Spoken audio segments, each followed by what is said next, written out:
and I say to all those who exported to us armed, moderate, genetically modified opposition that we eliminated these toxic exports, and we call upon those exporters to bear the consequences of their actions, as some elements who survived would return to their original country. They said you're going to see a time in your lifetime, the human beings are going to find a blueprint that makes us. They're going to find a blueprint that makes us. They call that now DNA, dinucleic acid. And they said they're going to cut this blueprint. They call that now genetic splicing.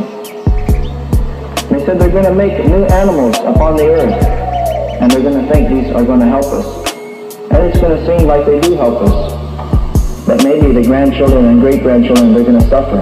Abnormally tall.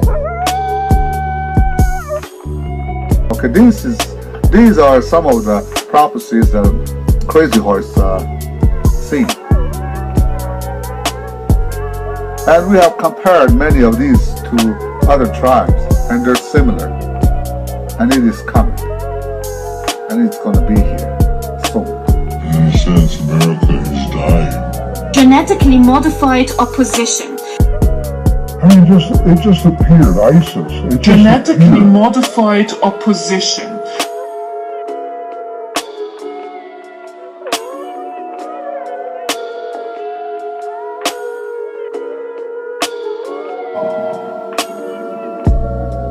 We were told that we would see America come and go. In a sense, America is dying from within. Because if we got the instructions on how to live on Earth. Abnormally tall.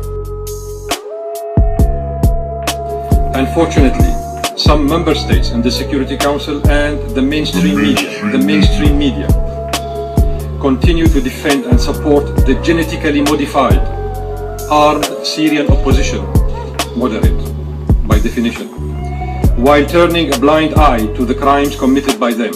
Tell us at these gatherings, they said, in your lifetime you're going to see things happen. Abnormally tall. It was strange when they said it in the 1950s and 1960s, but now it seems very clear, but then it was unusual. They said you're going to see a time in your life men are going to become women. They said the Great Spirit is going to make a man on the earth. He made him a man, but this man's going to say, I know more than I'm going to change myself to be a woman.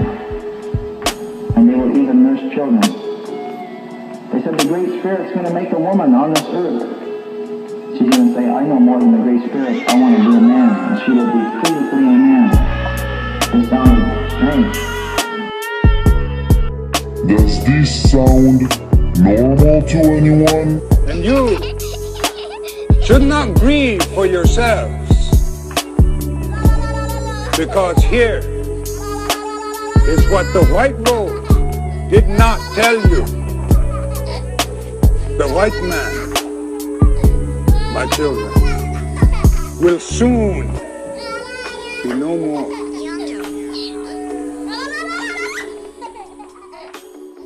But you must not hate the white man. This will only delay his end.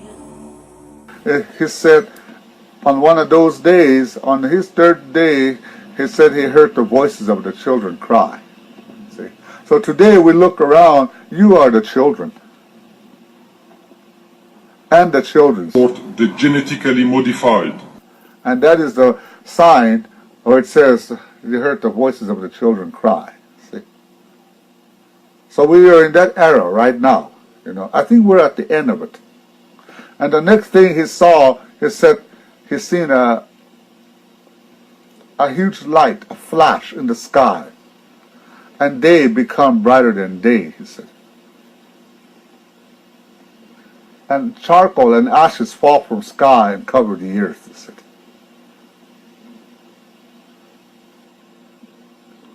And the next day, there was a new beginning, because he's seen new grass grow and the water is clear, he said.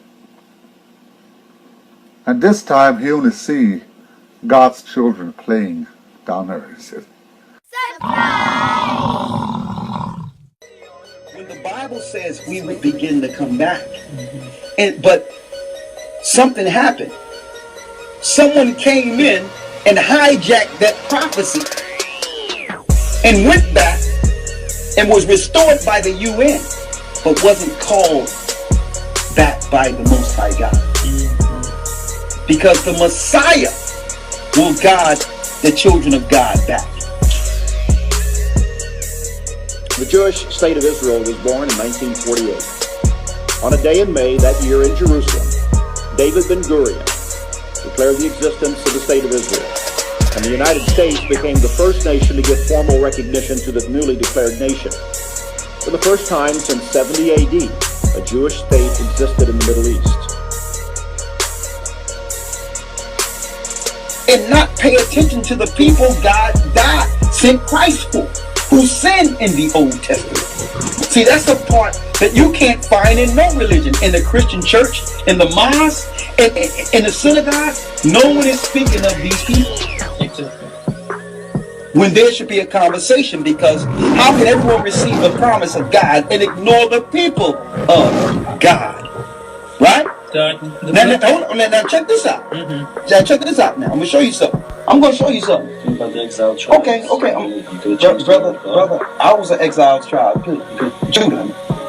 Finish reading. And I will cause thee to serve thine enemies. And I will cause thee to serve thine friends. Thine enemies. Now, did the Romans take down Israel eventually? They went from the Persian-Medo Empire, the Babylonian-Assyrian Empire, to the Persian-Medo Empire, to the Greek Empire, to the Roman Empire. They had to serve all these empires, and we're in the last stretch of the Roman Empire, which is the fourth beast. Now, if we know that Rome is the fourth beast that's written up in Daniel, and we're near the end, who are the people ruling today then? Are they Hebrews? Are they Israelites? Are they Jews? Or are they the fourth beast? Rome. And cultural changes must be authorized from the top. If it's grassroots, truly grassroots, then it's outside of the elite's control, and ripple effects could occur, and it could spread anywhere. They couldn't control it, contain it. Once we get in our position, brothers and sisters, guess what? The earth will study war no more. It tells us in Isaiah the 2nd chapter that when the real Israelites are in the land, there will be no war. Proving to you that was a farce in 1948. That was a show to divert the people from the real Jews that would one day awaken from their sleep.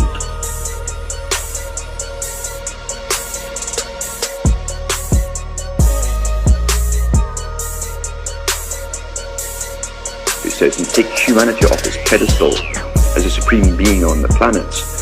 Then, he said, we can bring out in our controlled society with a workable population. Everything works within culture towards an agenda.